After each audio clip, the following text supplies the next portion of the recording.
Hola, mi querida comunidad de Silvia Salud Inteligente, ¿cómo están? Viernes a la tarde y nos encontramos aquí a una nueva cita de reflexiones del Shabbat.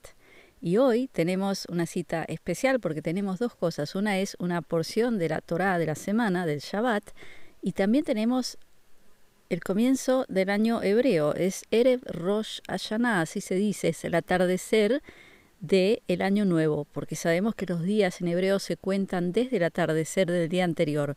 Es decir, que hoy a la tarde empieza el Shabbat y también comienza el año nuevo. Para la gente nueva en este canal, nosotros todos los viernes a la tarde, entre viernes a la tarde y sábado, leemos juntos y estudiamos la porción que se lee en el judaísmo del Antiguo Testamento en esta fecha. Y hoy estamos ya terminando la Torá, el Pentateuco. Estamos en el libro Deuteronomio, que es el quinto libro de la Torá, y ya estamos llegando también a su final. Y este es un libro que a mí me gusta muchísimo, que me emociona muchísimo, porque lo escribe Moisés. Él mismo lo escribe, por más que también los anteriores los escribió él, pero los escribió canalizando, es decir, era escritura automática. Y en este caso ya es él mismo escribiendo, haciendo un recuento de todo lo que le pasó al pueblo hebreo y asegurándose de que ellos ya entienden bien quiénes son, de dónde vienen, a dónde van, que recuerdan y entienden las leyes de Dios, cómo Dios quiere que ellos vivan cuando entren en la tierra prometida. Porque en este momento, en esta porción, estamos justito antes de que cruzan el río Jordán, entrando en la tierra prometida. Y la porción de hoy se llama en hebreo Vayelech. ¿Qué quiere decir Vayelech en hebreo? Quiere decir y se irá. Y se refiere a que este es el momento en el que Moisés va a partir, ya se va a ir, se va a separar de ellos y también va a morir.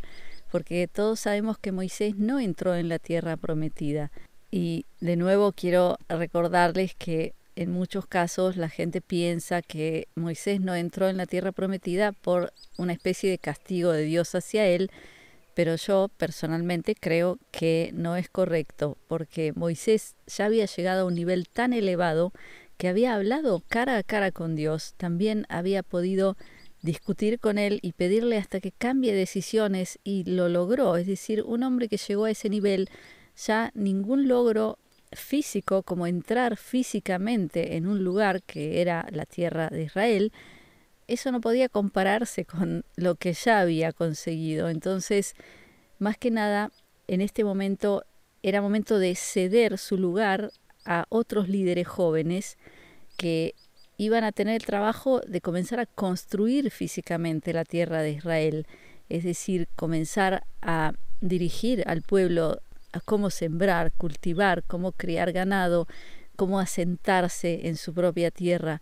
Pero todo el rol espiritual ya lo había hecho Moisés. Entonces, en este momento es cuando él ya se está despidiendo de ellos. Y lo primero que quiero tocar aquí es algo verdaderamente hermoso, porque la semana pasada hemos hablado de las dimensiones que tiene el texto del Antiguo Testamento, que en muchos casos es mal interpretado porque se lee solamente a nivel literal y se refieren a lo que ven escrito y no lo descifran a nivel simbólico, que eso es lo que hace la Kabbalah, es la que penetra en los diferentes niveles de profundidad donde empiezan a salir los secretos y revelaciones que tiene la Torá. Y aquí mismo en esta porción vamos a ver una frase que nos revela esto, que es hermosísima e importantísima. Estoy hablando de Deuteronomio 22. Lo voy a leer primero en hebreo y voy a traducir. Dice así: ויכתוב משה את השירה הזאת ביום ההוא וילמדה את בני ישראל. ¿Qué quiere decir eso? Quiere decir, y escribirá Moisés esta poesía, este poema, y en ese día se lo enseñará a los hijos de Israel. Es decir, ¿qué vemos aquí? Que la misma Torá dice que es un poema, una poesía. Entonces, todos sabemos que cuando nosotros leemos un poema o una poesía, no nos quedamos en el nivel literal. Sabemos que la poesía contiene metáforas, analogías, simbología, y vamos a tratar de descifrar a qué se refiere el poeta. No vamos a quedarnos solo en el nivel superficial. Y aquí mismo la Torá nos dice que Moisés escribió este poema y se lo enseñó al pueblo hebreo. También nosotros sabemos cuando íbamos a la escuela, por ejemplo, yo me acuerdo en la escuela primaria en Argentina, que nos enseñaban poemas, poesías y querían que las recordemos de memoria, y las poesías se escriben con una especie de ritmo, rima, que hace que sea más fácil recordarlas, ¿no es cierto? Entonces aquí vemos que él se lo enseña al pueblo hebreo a que lo repita de forma oral. Y ahora vamos a pasar a una parte un poquito más fuerte, que es, volvemos atrás unos versículos a Deuteronomio 16, donde aparece varias veces el concepto de otros dioses, porque en esta parte, en esta porción, se habla de que el pueblo hebreo va a errar, o sea, se ve que él va a cruzar el Jordán, va a entrar en la tierra prometida, que supuestamente es la meta más elevada, lo más esperado después de tantos años, de 40 años de caminar por el desierto, después de cientos de años de la promesa de Dios a Abraham. Ya están entrando en la tierra prometida, pero aquí, ¿qué es lo que vemos? Vemos que Dios dice que van a pecar, se van a equivocar y que Él se va a enojar mucho con ellos porque van a ir en pos de otros dioses, lo dice una y otra vez. Entonces, ¿qué es lo que vemos aquí? Ante la mirada de Dios no hay tiempo lineal, es decir, pasado, presente y futuro pasan a la vez. Es decir, Él ve también el futuro y ve lo que va a pasar. Y sabe que el pueblo elegido se va a equivocar y que en el final de los días va a ir en pos de otros dioses. Y cuando hablamos de otros dioses, quiero leerles aquí una frase. Deuteronomio 18 en hebreo dice, Kipanale Elohim Ajerim.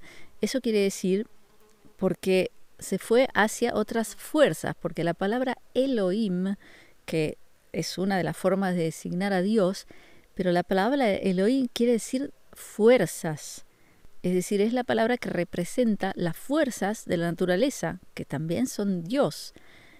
Pero aquí lo que dice es que se fueron en pos de otras fuerzas.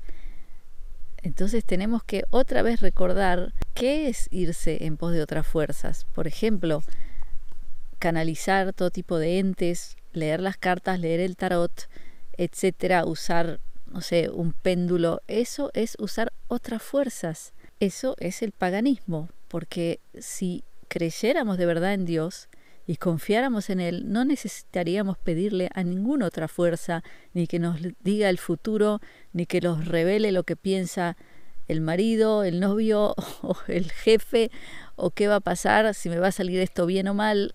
Es decir, no necesitaríamos que alguien nos dé una predicción del futuro, porque nosotros confiaríamos de verdad en Dios. Por eso es que hay que entender que eso es el paganismo, es no confiar a ciegas en Dios y ir en pos de otras fuerzas, o querer quizás acortar procesos o ver antes de tiempo lo que tenemos que ver en el tiempo correcto. Entonces aquí vemos claramente que dice, porque se fue en pos de otras fuerzas. Y ahora, antes de que se vaya la luz, porque está bajando el sol, quiero hablarles un poquito de lo que es la entrada al Año Nuevo, Rosh Hashanah, así se dice en hebreo. ¿Qué quiere decir Rosh Hashanah? La palabra Rosh quiere decir cabeza y Shana quiere decir año, es decir, así se le llama el Año Nuevo. Y aquí hay un secreto que tiene mucho que ver con la Kabbalah hebrea, porque en la Kabbalah hay diferentes sefirot, que son esferas, que son dimensiones de nuestra existencia, y las dimensiones elevadas son las dimensiones más espirituales, que tienen que ver con mente, con alma, espíritu, con la unión a Dios, comparado con las dimensiones más bajas, que tienen que ver con la materia y con el cuerpo. Por ejemplo, una de las dimensiones más elevadas se llama Keter, que quiere decir corona, porque está sobre la cabeza, ¿no es cierto?, la corona. Y lo que quiero revelarles hoy sobre Rosh Hashanah es que Rosh Hashanah es el momento de hacer un trabajo en la Rosh, en la mente, un trabajo primero de meditación y de visualización y de emoción, de sentir realmente qué es lo que queremos. No es tanto como en muchas ocasiones que se pide que el año nuevo nos dé algo que no tenemos, por ejemplo, que nos dé mejor trabajo, más ingresos, encontrar el amor de nuestras vidas, etcétera, etcétera. Es decir, eso es pedirle algo. Y eso es lo contrario de lo que hay que hacer, porque pedir quiere decir que no tenemos, es reconocer que no lo tenemos. Es decir, lo que hay que hacer en Rosh Hashanah, Rosh, que sí, es decir, a nivel mental, emocional, es sentir lo que queremos de verdad como que ya lo tenemos. Y sobre todo, si nosotros queremos lograr algo, es qué es lo que queremos lograr y para qué. Y todo lo demás se va a arreglar solo. O sea que, por ejemplo, si yo tengo una meta que es escribir un libro donde quiero revelar algo importante al mundo, entonces eso tiene que ser mi meta, no ganar dinero, porque si yo realmente voy a hacer algo que tiene un valor para este mundo, el universo se va a ocupar de que yo tenga el sustento necesario para poder efectuar eso, ese proyecto. Entonces, lo más importante en este momento no es pensar en lo que no tengo, lo que no soy, lo que aún no he conseguido, o curarme de... No. Este momento es el momento de ver lo que sí, de sentirlo y hasta agradecerlo antes de tenerlo. Yo creo que este es un momento muy oportuno para nosotros los que nos denominamos despiertos y que hemos invertido muchísimo tiempo en mirar hacia lo que no nos gusta y señalar a los que hacen cosas feas, ¿no es cierto? Yo creo que este es un momento clave, importantísimo, para en vez de estar mirando hacia lo que no, pensar en lo que sí. Es decir, ¿qué mundo quieres tú? ¿Qué sociedad quieres? ¿Cómo quieres vivir? Es decir, no preocuparte por cómo lo vas a conseguir. Por ejemplo, si estás viviendo en una ciudad, en un apartamento pequeño, y ya sabes los planes que tienen nuestros amigos. Entonces, en vez de preocuparte por lo que van a hacer, por cómo te van a limitar más o cómo te van a encerrar más, piensa en lo que sí, es decir, ¿cómo quieres vivir? ¿De qué forma? ¿En qué lugar? ¿Qué paisaje quieres ver cuando te levantas? ¿Qué sonido quieres escuchar cuando estás fuera o dentro de tu casa? ¿Quieres que haya silencio? ¿Quieres que haya ruido? ¿Te gusta de noche dormir con oscuridad plena? Entonces empieza a sentirlo y ya no importa cómo, pero eso va a llegar. Y te vas a encontrar en un momento, en un bello lugar en la naturaleza, donde el aire es puro, donde el sonido es el cantar de los pájaros, que a la noche vas a tener una oscuridad total y un silencio que te van a permitir dormir bien y de esa manera fortalecer tu sistema inmune, que eso es importantísimo, y mejorar tu salud y estar de mejor estado de ánimo y estar al sol para poder absorber suficiente vitamina D, que es la base de toda nuestra salud. Entonces, con esto, mi querida comunidad, les deseo Shana Tová, que quiere decir buen año, y les deseo encontrar ese espacio de tranquilidad para poder cerrar los ojos o no, pero pensar, imaginar, sentir la alegría de ya tener lo que quieren y sobre todo saber cuál es tu meta que te ayude a ti y le ayude a todo tu entorno.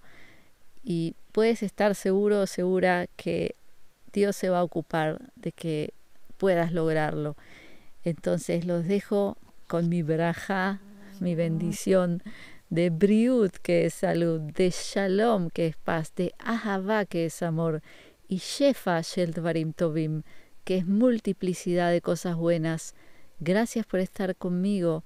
Shabbat shalom y Shana Tová.